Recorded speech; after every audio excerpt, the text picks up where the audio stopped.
The stars outside the small window looked cold and far away. Yuna pressed her face against the thick glass and watched them pass by, one by one, like tiny lights in an endless ocean of darkness.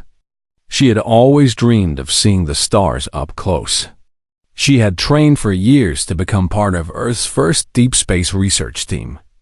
But she never imagined she would see them like this, from inside a cage on an alien slave ship. The ship was called the Endless Hunger. Yuna had learned its name by listening carefully to the aliens who walked past her cell. They spoke in a strange clicking language, but after 3 weeks of captivity, she had begun to understand some of their words. The ship belonged to a species called the Valori, and they traveled across the galaxy capturing beings from different worlds to sell as slaves. Yuna sat in the corner of her small cell with her knees pulled up to her chest. The floor was cold metal. The walls were bare and gray. There was no bed, no blanket, and no comfort of any kind. The Valori did not care about the comfort of their cargo dot around her. In cells that lined the long corridor, other prisoners waited in silence. There were tall insect-like creatures with 6 legs and large compound eyes. There were small reptilian beings covered in green scales. There were amphibians with wet, smooth skin who made soft croaking sounds when they breathed. All of them had been taken from their home worlds, just like Yuna, but none of them looked at her with kindness. When they glanced in her direction, their eyes held only pity and confusion. She had heard them whispering about her in the early days of her capture. They called her species weak. They said humans had no claws, no fangs, no venom, no armor. They wondered why the Valori had even bothered to take her. Yuna did not argue with them. She did not speak at all unless she needed to. Instead, she watched and listened and learned. The Valori came to check on the prisoners twice each day cycle. They were strange creatures to look at. They had 6 limbs, 4 legs, and 2 arms, and their skin was almost see-through, like cloudy glass. Yuna could see their organs moving inside their bodies when they walked past her cell. Their eyes were large and dark, and they never showed any emotion except cruelty and greed. The captain of the ship was named Torvik. He was larger than the other Valori, and he wore metal bands around his upper arms to show his rank. When he walked through the prisoner corridor, the other Valori followed behind him like obedient servants. Yuna had memorized Torvik's patrol schedule. He came to the cells every morning, always at the same time, always walking the same path. He liked to stop in front of certain prisoners and examine them like a merchant examining goods for sale. He would tap on their cell doors with his long fingers and make notes on a small device. He carried Dot when he stopped in front of Yuna's cell. He always laughed. The human, he would say to whoever was walking with him, "Look at this soft little thing. No weapons. No defenses. Not even proper teeth." He would shake his head in amusement. I do not know why I bothered to take her from that research ship. She will fetch nothing at market. His second in command was named Drell. He was smaller than Torvik, but more cunning. His dark eyes were always moving, always calculating. He was the one who had first suggested what to do with Yuna. "If she cannot be sold, Captain, then perhaps she can be used for entertainment," Drell had said during one of their patrols. "Station Kethera has fighting pits. They pay good credits for fresh combatants. Even weak ones. Especially weak ones. The crowds love to watch the hopeless ones die." Torvik had considered this for a moment, then smiled a cold, cruel smile that showed rows of small, sharp teeth. "Yes," he said. "Yes, that could work. The human can die for our profit. At least then she will have some value." Yuna had heard every word. She sat perfectly still in her cell, her face showing nothing, her heart beating steady and calm. She was afraid. Of course she was afraid, but she did not let the fear control her. She had learned long ago that fear was useful only if you could think through it.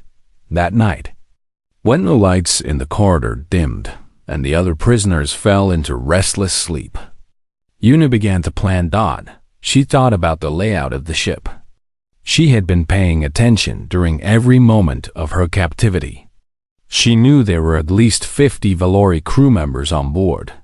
She knew the prisoner cells were in the lower section of the ship, near the cargo bay. She knew the escape pods were on the upper deck, near the bridge. She had seen the guards change shifts every 8 hours. She had noticed which guards were lazy and which were alert. She did not know if she could escape. The odds were badly against her. But Una had not survived this long by giving up when things looked impossible. She thought about her crewmates from the research vessel Horizon's Edge. When the Valori had attacked, everything had happened so fast. There had been screaming and chaos and the terrible sound of weapons firing. Una had been knocked unconscious during the boarding. When she woke up, she was alone in the cell, but she did not believe she was the only survivor. The Valori took living cargo. That was their business. If any of her crewmates had been alive after the attack, the Valori would have taken them too. That meant somewhere on this ship. Or perhaps already sold to some distant world. Her people might still be out there. And if there was even a small chance of that, Una would not give up. The days passed slowly. The ship traveled through regions of space that Una did not recognize. She watched the stars change through her tiny window and tried to guess how far they had come from Earth. Thousands of light years, at least. Maybe more.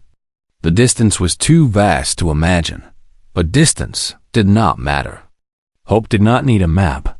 One morning, the ship's movement changed. The stars outside the window stopped moving, and Una felt a slight vibration run through the floor. The feeling of a ship entering a docking bay. The other prisoners stirred in their cells. Some of them began to cry. Others pressed themselves against the walls, trying to make themselves small and invisible. Torvik came through the corridor with a full squad of guards. His see-through skin seemed to glow with excitement. "We have arrived at Station Kethra," he announced to no one in particular. "The market opens tomorrow. Those of you with value will be sold. Those without value—" He paused in front of Una's cell and smiled. "Those without value will provide entertainment." The guards opened several cells and began pulling prisoners out in chains. Una watched carefully as they worked. She noticed how they handled the chains. She noticed which guards carried weapons and which did not. She noticed everything when they came for her. She did not resist. She stood calmly and allowed them to put the chains on her wrists. She walked between the guards with her head held high, her eyes forward, her breathing slow and steady. Torvik walked beside her and laughed again. "You do not cry," he observed. "You do not beg. Strange for such a weak creature. Perhaps you do not understand what is about to happen to you." Una said nothing.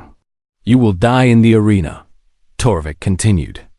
"You will die badly, and everyone will laugh. That is the fate of the weak in this galaxy." Una turned her head slowly and looked directly into Torvik's dark eyes. For just a moment, something flickered across the alien captain's face, something that might have been uncertainty. Then Una looked away, and the moment passed. The guards led her off the ship and into the chaos of Station Kethra. The noise was overwhelming, thousands of voices speaking hundreds of languages, merchants shouting prices, machines humming and clanking, music playing from a dozen different sources. The air smelled of strange spices and engine fuel and things Una could not identify. Somewhere in this chaos, her fate was waiting. Somewhere in this station was the arena where they expected her to die. But Una was not thinking about death. She was thinking about survival. Station Kethra was the ugliest place Una had ever seen. It was built from pieces of old ships and broken machinery, all welded together into a massive floating structure that drifted through space like a metal tumor. The corridors were narrow and dark. lit by flickering lights that buzzed and sparked. The walls were covered with rust and strange stains that Yuna did not want to think about. But the worst part was the smell. The station smelled of death and suffering and greed. It smelled of creatures packed too close together, of garbage rotting in forgotten corners, of fear soaking into every surface. Yuna breathed through her mouth and kept walking. The guards pushed her through crowded streets filled with aliens of every shape and size. Some of them stopped to stare at her. They pointed with their claws and tentacles and mechanical limbs, and they whispered to each other in languages Yuna could not understand. She caught pieces of their conversations, words like human and weak and dead soon. She ignored them all. The arena was located in the center of the station. It was called the Pit of Sorrows, and even from outside, Yuna could hear the roaring of the crowds within. The building was massive, a circular structure made of dark metal, with walls that rose high into the artificial sky of the station. Torches burned at the entrance, casting orange shadows that danced across the ground. Torvik led the way inside, his 6 limbs moving with confident grace. He seemed to know this place well. He nodded at guards and officials as he passed, exchanging quick words in the clicking Valori language. Yuna listened carefully, picking up what she could. They were going to see someone called Gorax. He was the arena master, the one who decided which prisoners fought and which beasts they faced. Torvik seemed both respectful and nervous around this name. The guards led Yuna through a maze of corridors beneath the arena floor. She could hear sounds coming from behind the walls, growls and screams, and the rattling of chains. The holding cells. This was where they kept the beasts and the prisoners before the fights. Finally, they reached a large chamber decorated with bones and trophies. Animal skulls hung from the ceiling. Mammal skulls hung from the ceiling. Strange weapons lined the walls. And in the center of the room, resting on a platform made of cushions, was the largest and most disgusting creature Yuna had ever seen. Gorax was a slug.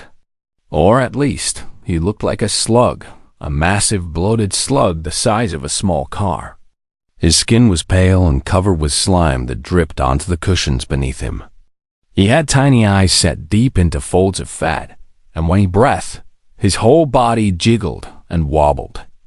Small mechanical arms extended from his sides, holding cups and food and devices that Yuna could not identify. Torvik. Gorax wheezed, his voice wet and bubbling. My old friend, what brings you to my arena today? Torvik bowed his head in greeting. I bring you entertainment, arena master. Fresh cargo from the outer systems. He gestured toward the other prisoners who had been brought with Yuna. Strong fighters, all of them. They will make excellent sport. Gorax's tiny eyes moved over the prisoners, evaluating them with practiced speed. He nodded with approval at the large insectoid. He made pleased sounds at the muscular reptilian. But when his gaze fell on Yuna, he stopped. For a long moment, Gorax stared at her. Then his whole body began to shake. It took Yuna a moment to realize he was laughing. A human? Gorax gurgled, slime spraying from his mouth. You bring me a human? Torvik smiled nervously. She was among the cargo. I thought perhaps a human. Gorax repeated, laughing harder now. Oh, Torvik, you have always been amusing, but this is too much. Humans are nothing. They are soft and slow and stupid. They die if you look at them wrong. He wiped slime from his eyes with one mechanical arm. Why would I waste arena time on something that will die in seconds? That is exactly why, arena master. Drell spoke up from behind Torvik. The crowds grow bored with long fights. Sometimes they want to see something quick and cruel. A helpless creature facing certain death. It reminds them how lucky they are to be spectators and not sport. Gorax considered this for a moment. His tiny eyes narrowed as he studied Yuna more closely. She stood perfectly still under his gaze, her face showing nothing. She does not cry, Gorax observed. She does not shake. Strange for a creature about to die. She is stupid, Torvik said. She does not understand what is happening. Perhaps, Gorax murmured. But something in his voice suggested he was not entirely convinced. Finally, the arena master nodded. Very well. I will take her. Put her in the evening show, the final match. Let her face the Shadowmaw. A ripple of reaction passed through the guards and officials in the room. Even Torvik seemed surprised. The Shadowmaw? He repeated. Arena Master, is that not excessive? The Shadowmaw has killed over 200 combatants. It has never been defeated. Surely a simple death would be enough for this human. You brought me entertainment, Gorax said, his voice turning cold. Let me decide what entertains me. The Shadowmaw has been restless lately. It needs fresh prey, and the crowds will love watching it tear apart something so weak and pathetic. He waved one mechanical arm dismissively. Take her to the holding cells. Make sure she is fed and watered. I want her alive for the show. The guards grabbed Yuna's chains and pulled her toward the door. As they led her away, she heard Gorax's wet laughter echoing behind her. The holding cells were dark and cold. They put Yuna in a cage near the end of a long row, close to the arena floor. Through the walls, she could hear the sounds of the crowd above cheering and shouting as fights took place throughout the day. She could hear the beasts in nearby cages, growling and pacing and scraping their claws against the bars. She sat in the corner of her cell and waited. Time passed slowly. Guards came and went, checking on prisoners and dragging some away for their fights. Most of those prisoners did not return.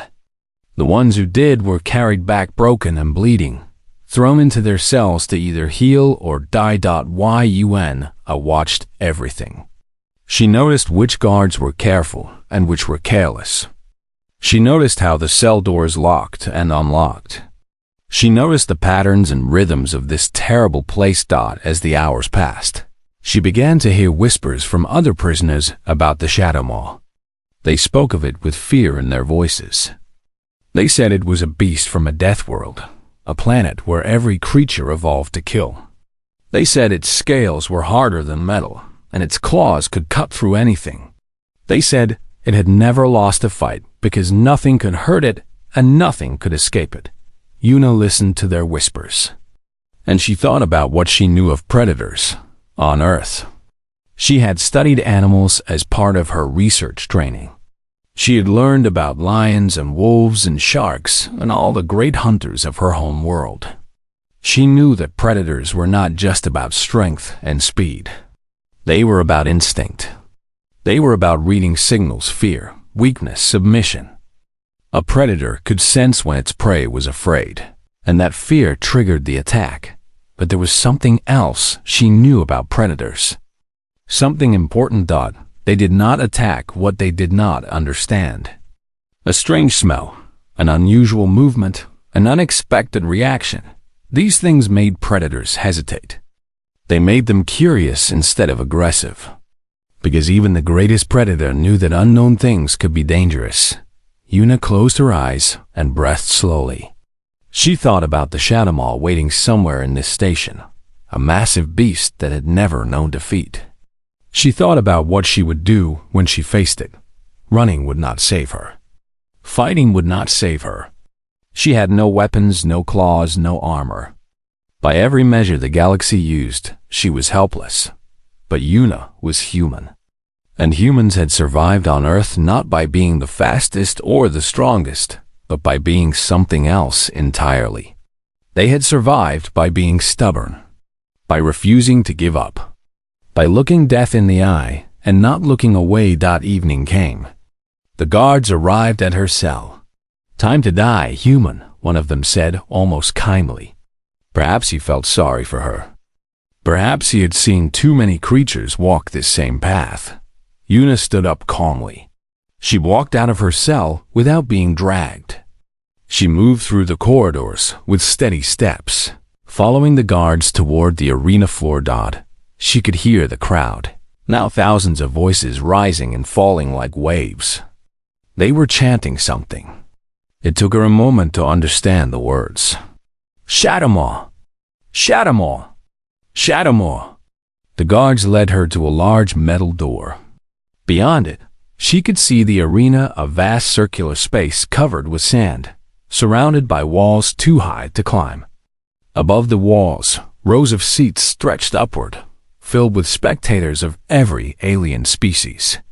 Lights blazed down from above, making the sand glow white. On the far side of the arena, another door stood closed. Behind that door, Yuna knew the Shadowmaw was waiting. The guards removed her chains. Good luck, one of them said. There was no cruelty in his voice now, just pity. The metal door behind her opened.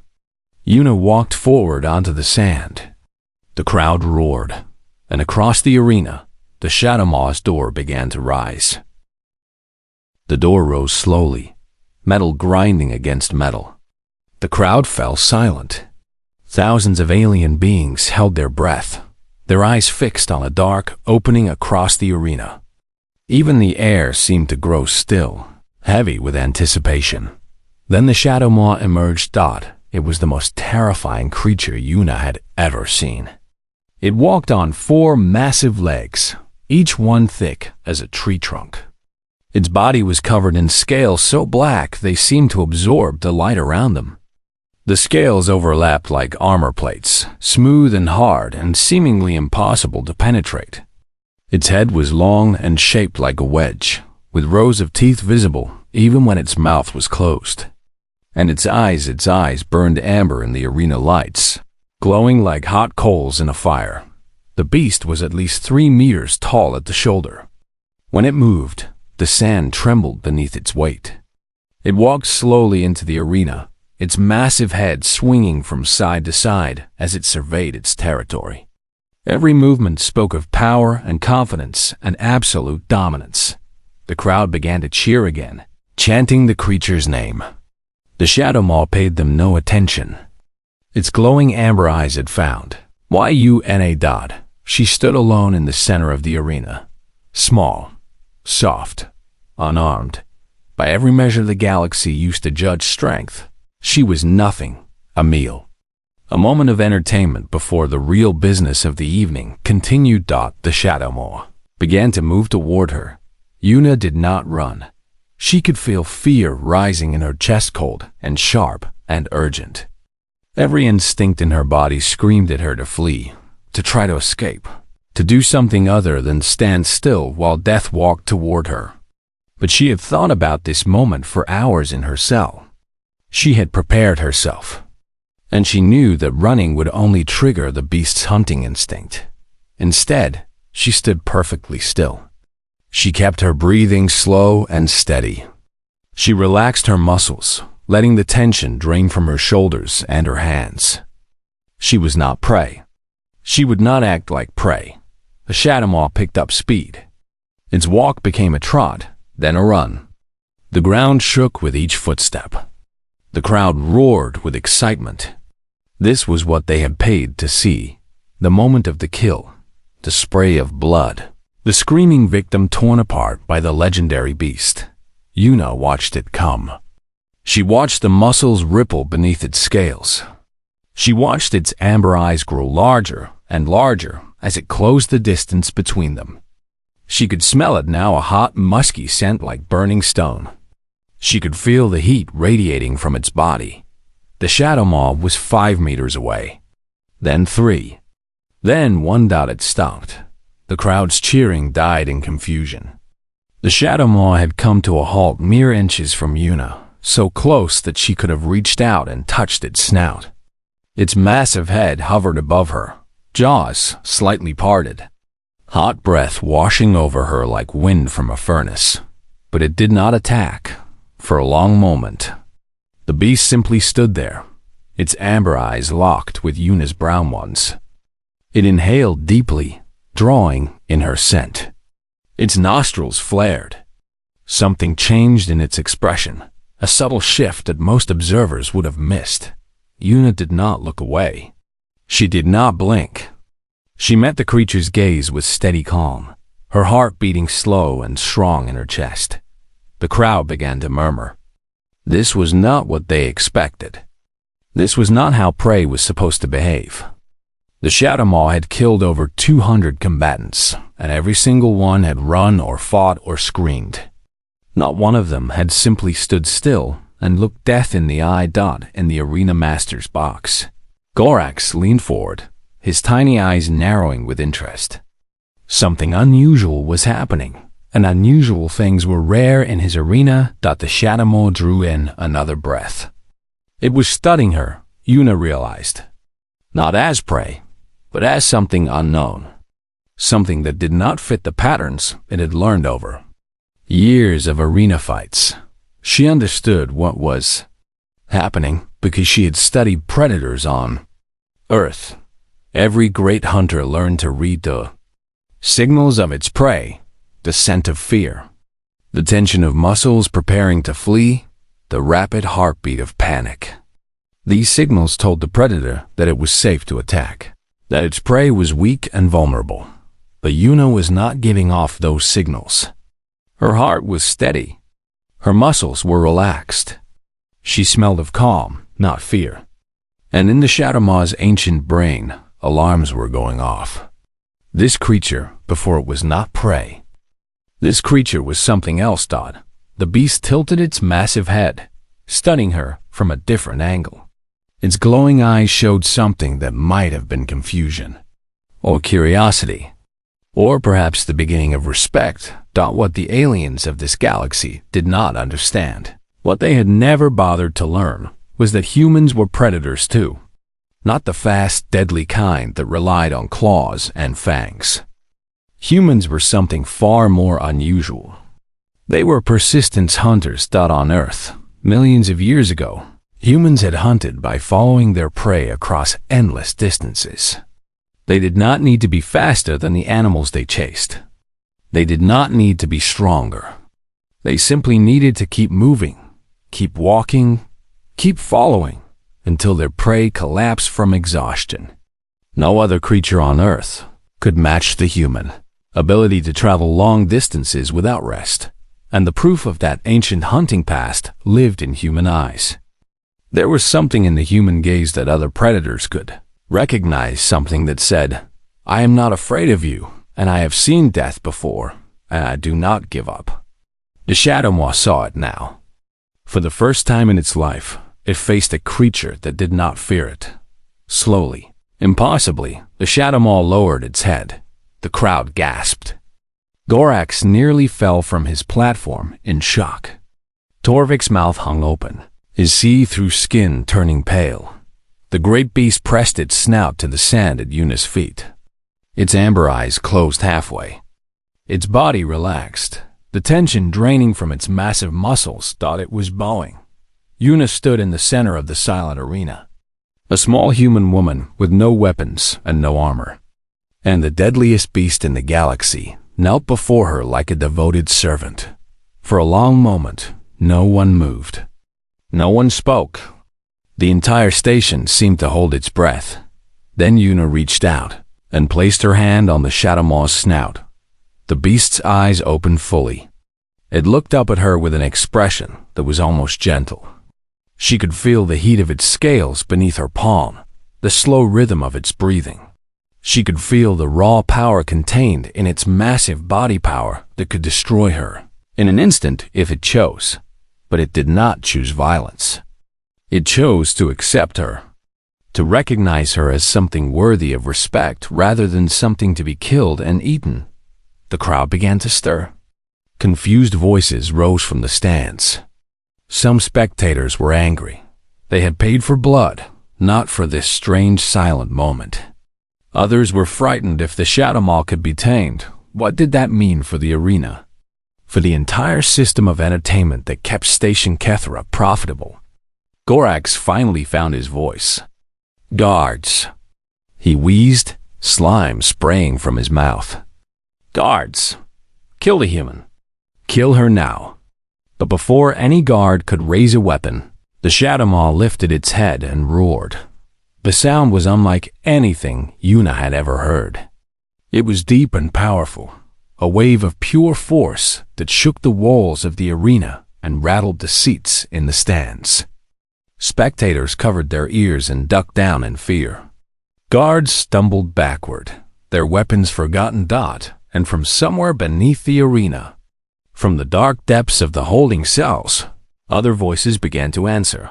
Growls and howls and screams rose from below, the voices of dozens of captive beasts, responding to the Shadow Maw's call. The floor of the arena vibrated with their cries. The walls trembled. Dust fell from the ceiling. Yuna looked up at the arena master's box, where Gorax was screaming orders that no one could hear over the noise. She looked at the guards, frozen with fear and confusion. She looked at the crowd, which had turned from eager spectators into terrified prisoners. Then she looked at the Shadow Maw standing beside her, its amber eyes bright with something that might have been loyalty. She was no longer alone, and she was no longer helpless. The uprising had begun. Deep beneath the arena floor, in the darkness of the slave pens, a young man named Doan heard the roar and knew his moment had come. He had been waiting for weeks, watching, learning, planning.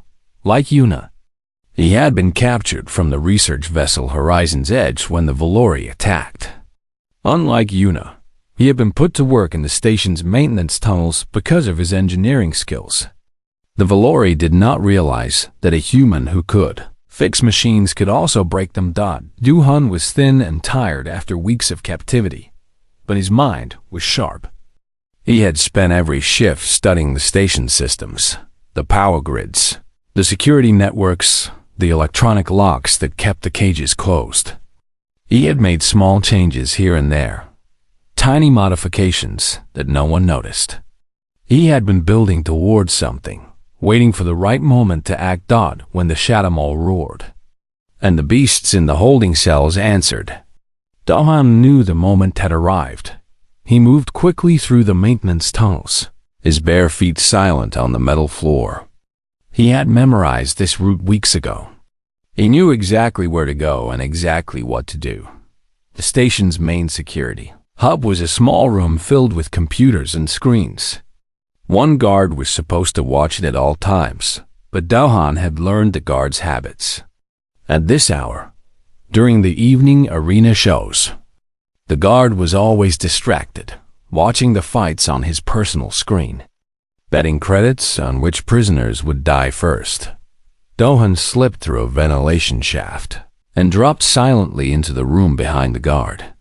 The alien never heard him coming. One quick strike to the back of the head, and the guard slumped forward over his console, unconscious. Dohan's fingers flew across the controls.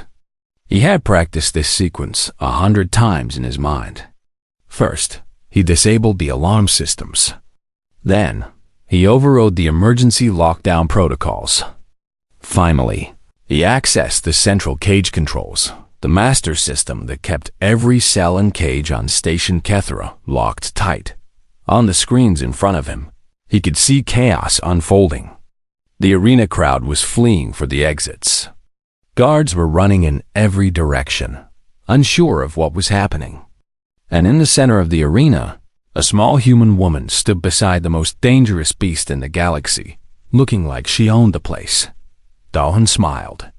He did not know how Yuna had done it, but she had created the distraction he needed. He pressed the final command. Every cage on Station Kethra opened at once. The effect was immediate and devastating. Throughout the station, doors slid open and creatures poured out. In the arena holding cells, beasts that had been captured from 100 different death worlds suddenly found themselves free. In the slave pens, prisoners who had given up hope discovered that their chains had unlocked. The station's communication systems exploded with panicked reports. Guards screamed for backup. Merchants called for help. The crime lords in their luxury quarters demanded to know what was happening, but no help was coming. Doan had made sure of that. He had disabled the distress beacon that would call for galactic security. He had locked down the docking bay controls so that no ships could flee. Station Cathera was cut off from the rest of the galaxy, and it was about to tear itself apart in the arena.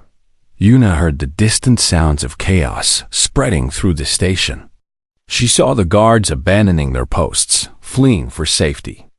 She saw the arena crowd pushing and shoving toward the exits, no longer interested in entertainment, and she saw the beasts emerging from the tunnels. Beneath the arena floor, they came in all shapes and sizes. There were creatures covered in spines and creatures covered in fur. There were predators with 4 eyes and predators with 6 legs and predators with tentacles instead of limbs. Some of them were small and quick. Others were massive and slow. All of them were dangerous, but they did not attack Yuna.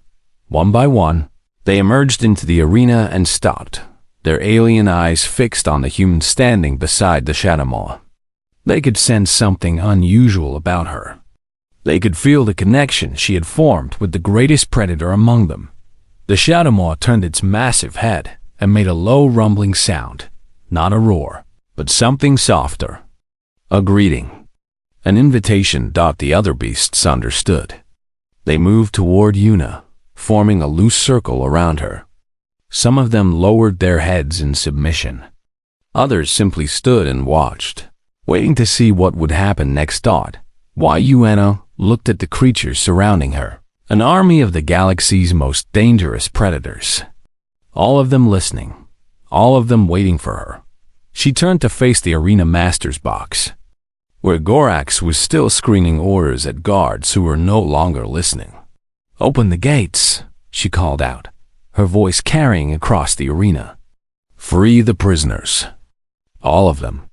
Gorax's tiny eyes bulged with rage. "Kill her," he shrieked. "Someone kill her."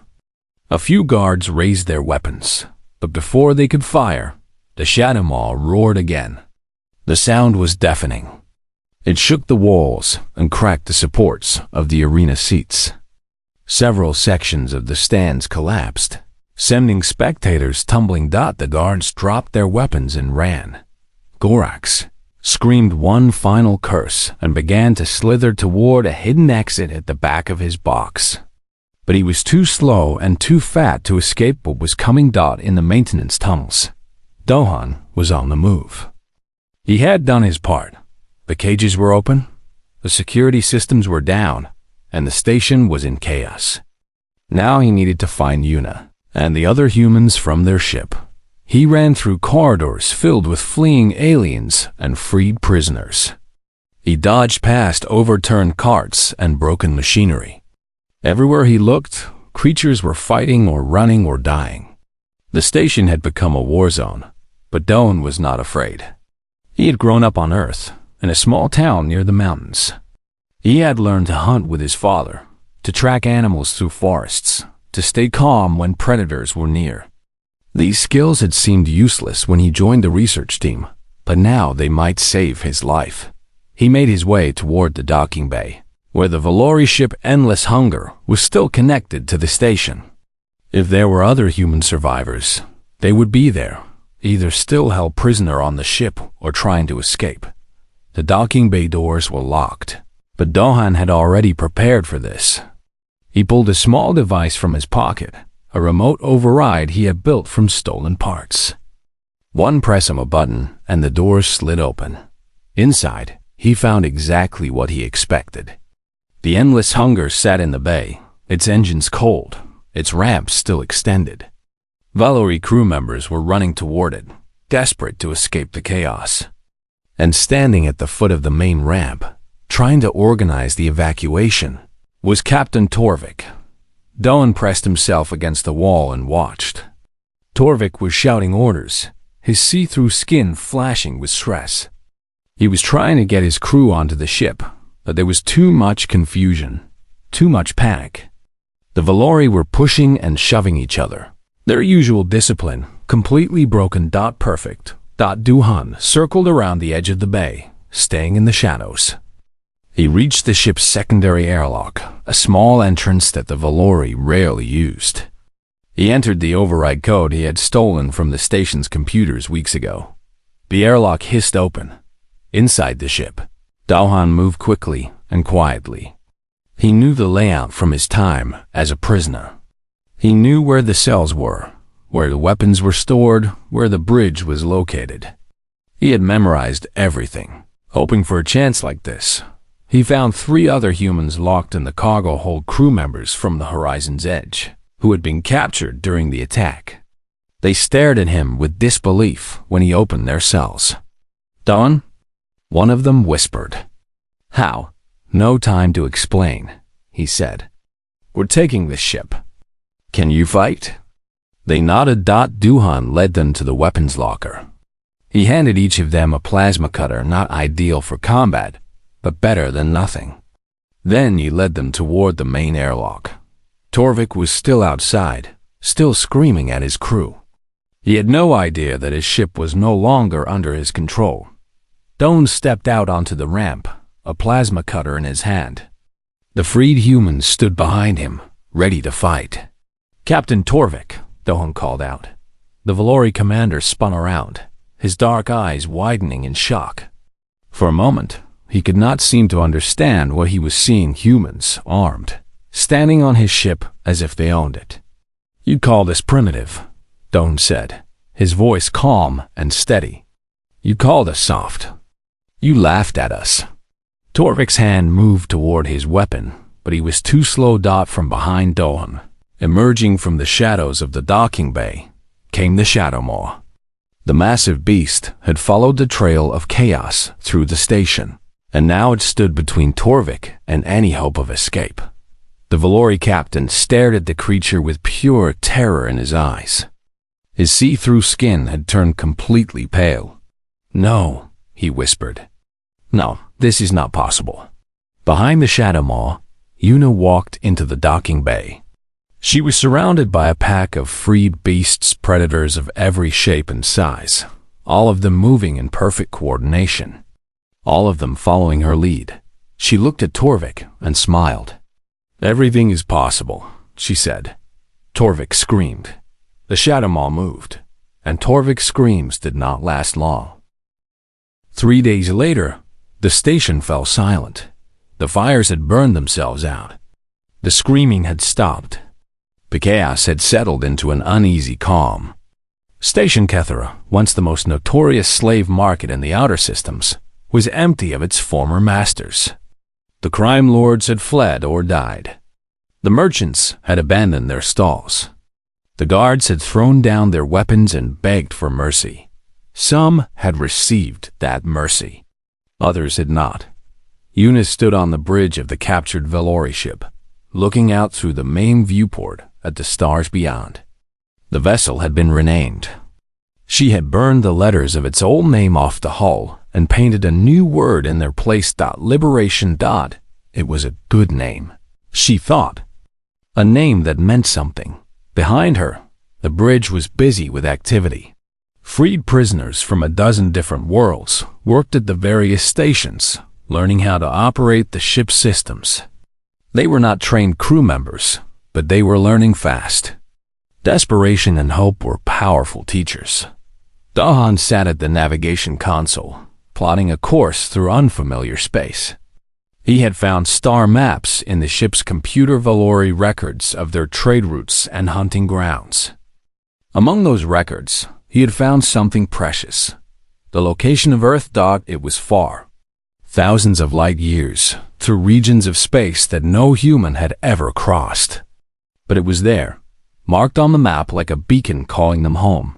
"The course is set," Dohan said, looking up at Yuna. "It will take months to reach human territory. Maybe longer. We don't know what we'll find along the way." Yuna nodded.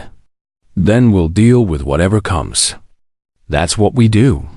Dawan smiled. It was the first real smile she had seen from him since the day of their capture. "That's what we do," he agreed. The door to the bridge slid open, and one of the freed prisoners entered, a tall insectoid creature named Kurik. She had been among the first to join Yuna's army during the uprising, and she had proven herself a capable fighter and organizer. Now she served as a kind of liaison between the human leaders and the other free beings. The last of the cargo holds have been cleared, Kurek reported. We found more survivors in the lower deck slaves who had been kept in isolation. They are weak, but they will live. How many in total? Yuna asked. 112 prisoners from 43 different species. Kurek's compound eyes reflected the light from the viewport. Many of them have nowhere to go. Their worlds have been destroyed or conquered. They are asking if they can stay with us. Yuna considered this for a moment. The Liberation was a large ship, built to carry slaves across the galaxy. It had room for many more passengers than it currently held. And these beings had fought beside her during the uprising. They had trusted her when she had nothing but the respect of a beast and the courage to stand still. They can stay, she said. Anyone who wants to stay is welcome. Kurek lowered her head in a gesture of gratitude. I will tell them. Thank you, Yuna. When the insectoid had left, Dohun looked at Yuna with concern in his eyes. Are you sure about this? We barely have enough supplies for the journey home. Taking on more passengers will stretch our resources thin. We'll find more supplies along the way, Yuna said. There are other stations, other ships. Not all of them will be friendly, but not all of them will be enemies either. She turned to face him. We came to space looking for new life, for new discoveries. We found this instead a galaxy full of slavers and victims. But that doesn't mean we give up on what we were looking for. It means we fight for it. Dohan was silent for a long moment. Then he nodded slowly. You're right. You're usually right. He smiled again. It's annoying, actually. Yuna laughed a real laugh, the first in a long time. It felt strange and wonderful all at once. A soft sound came from the back of the bridge. Yuna turned to see the Shadowmaw entering through the large cargo door that had been modified to allow it access to the ship's main areas. The massive beast moved carefully, its clawed feet stepping lightly on the metal floor. It had learned to move through the ship without breaking things, which was more than some of the crew could say. The Shadowmaw crossed the bridge and settled on the floor, beside Yuna's command chair. Its amber eyes closed halfway, and a rumbling purr vibrated through its massive body. Contentment, trust, loyalty. Yuna reached down and placed her hand on the beast's snout, feeling the heat of its scales beneath her palm. Hey there, big one, she said softly. Ready for the journey? The Shadowmaw opened its eyes and looked up at her. In its gaze, she saw something that went beyond animal instinct. She saw understanding. She saw a creature that had spent its entire life as a weapon, used and abused by those who saw it as nothing but a tool of violence. And she saw a creature that had finally found something worth following. She understood that feeling well outside the viewport, the stars waited in their endless formations. Somewhere out there was Earth home, family, everything she had known before this nightmare began. Somewhere out there was a galaxy that did not know what it was dealing with.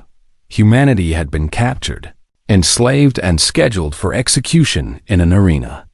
They had been laughed at, mocked, and dismissed as weak and worthless.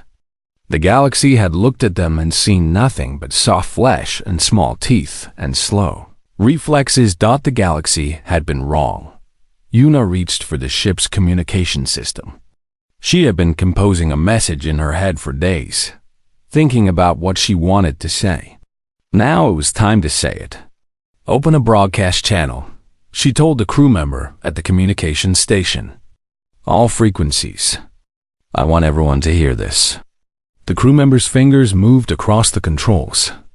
Channel open. Broadcasting to all stations in range. Yuna took a deep breath. She thought about Torvik and Gorax and all the others who had underestimated her.